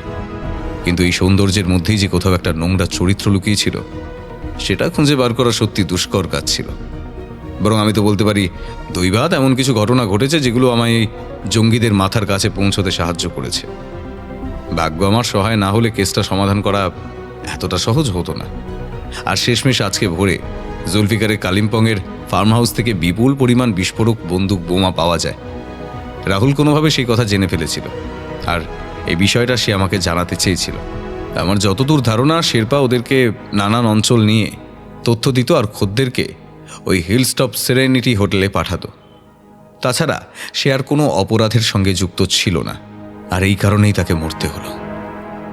রাহুল শেরপার মেয়ে কেঁদে ফেলল। সবাই এতক্ষণ চুপ করেছিল। এবার ইমরান সাহেবই প্রশ্ন করলেন, কিন্তু ব্যোমকেশ বাবু, তাহলে ধাঁধায় রেড শব্দটার মানেটা কি? ধাঁধার মাধ্যমে ওরা আমাদের ভুল পথে চালনা করতে চেয়েছিল। ওরা জানতো পুলিশ একদিন গ্যাংটকের লালবাজার বুঝতে পারবেই, তাই এখানে অল্প বিস্ফোরক রেখে দেয়, যাতে সেটা উদ্ধার করেই পুলিশ ভাবে ওরা বিস্ফোরণ আটকে দিয়েছে। আর সেই সুযোগে কালিম্পংয়ে রাখা RDX দিয়ে ওরা কালিম্পংয়ের হাটে 5 তারিখ বিস্ফোরণ ঘটাতে পারে। আপনি যে কত বড় একটা নাশকতা বানচাল করে দিয়েছেন তার বলার অপেক্ষা রাখতে পারছি না। আপনারা দুজন না থাকলে যে কি হতো। এটা আমাদের ন্যাশনাল ডিউটি। আমরা গর্বিত আমরা দেশমাতাকে এত বড় ক্ষতির হাত থেকে বাঁচাতে পেরেছি।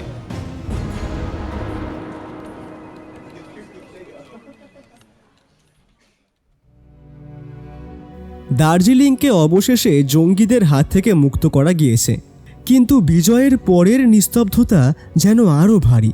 ব্যোমকেশ আর অগ্নিদার ফেরার পথে দাঁড়িয়ে দেখে পাহাড়ের গা বেয়ে নেমে এসেছে একটি গভীর নিঃশ্বাসের মতো কুয়াশা। যেন প্রকৃতি বুঝতে পারছে দীর্ঘ আতঙ্কের পর এক ধরনের স্বস্তি নেমে এসেছে। তবে সেই স্বস্তির আড়ালে জমে আছে ক্ষত চিহ্নের স্মৃতি। পথে হাঁটতে হাঁটতে ব্যোমকেশের মনে পড়ে যায় বিস্ফোরণের শব্দ, উস্কো খুস্কো চুল নিয়ে দৌড়ে আসা রাহুল শেরপার আতঙ্ক ভরা মুখ। সেই ভয়ের মুহূর্তগুলোকে পেরিয়ে এসেছে ঠিকই, কিন্তু মন এখনও অস্থির। অগ্নিদাও নীরব, তার চোখে ক্লান্তি আছে, আবার গোপন তৃপ্তির ঝিলিকও।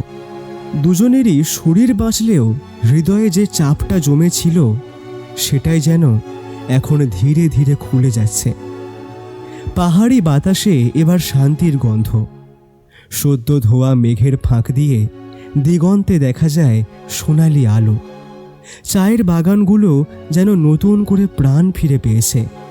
পাতার গায়ে লেগে থাকা শিশির ধীরে ধীরে ঝরে পড়ছে।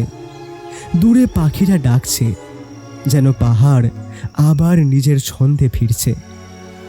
এই মুহূর্তে ব্যোমকেশ অনুভব করে যুদ্ধ শেষ হলেও মানুষের মনে যে ভয় আর অস্থিরতা তৈরি হয় তা মুছতে সময় লাগে। অথচ প্রকৃতি এক মুহূর্তেই সব কিছু মিশিয়ে দেয় তার শান্ত রঙে। আর সেই শান্তির মাঝেই দুজনের ঘরে ফেরার ইচ্ছেটা আরও প্রবল হয়। ব্যোমকেশ ভাই, চলো এবার বাড়ি যাই। অগ্নিদা, চলো এবার যাওয়া যাক।